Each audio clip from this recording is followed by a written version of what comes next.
इस तरह के वाक़यात बढ़ते ही चले जा रहे हैं। मुझे वो कराची की सड़क पर वो खातून जिसने बाप बेटी को रोन डाला था, मुझे उसकी शक्ल पर जो एक फ़रौनियत थी वो याद आ रही है। मुल्तान में स्कूल मालिक के बेटे ने दो सगे भाइयों को कुचल दिया। मुझे वो स्कूल मालिक का बेटा याद आ रहा है, उसकी चेहरे पे जो फ़रौनियत है। चंद दिन पहले एक वीडियो मैंने बनाई, वकील साहब के साहबजादे, मैं घर से ऑफिस जा रहा था, उसने कहा जनाब मैं सब कुछ पूरा करवा दूँगा, अबू मेरे वकील हैं।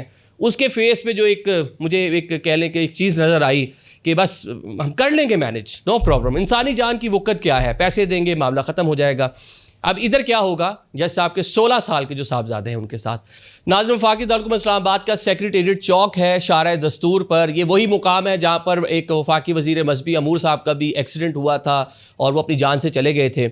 अब जनाब कल रात के वहाँ पर एक वाक़या पेश आता है PNCA, जहाँ पर मुख्तलिफ जो है कह लें कि तकरीबात होती हैं। ये दो बच्चियाँ जिनके नाम हैं समरीन और ताबिंदा, वहाँ अपना कामकाज मुकम्मल करके जिस भी कंपनी जिस भी फर्म के साथ वहाँ पर काम कर रही होंगी, रात 12 से 12:30 बजे के दरमियान वहाँ से निकलती हैं, इस रोड पर आती हैं घर वापस जाने के लिए, जो बताया जाता है कि जिना गार्डन ये एक्सप्रेस वे के ऊपर है।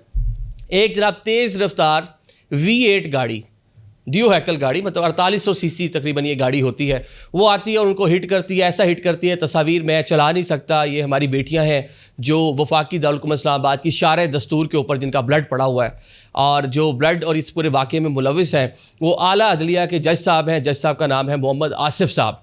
ये जनाब इस्लामाबाद हाई कोर्ट में तैनात हैं। बलूचिस्तान से इनका ताल्लुक़ है, कोयटा से इनका ताल्लुक़ है।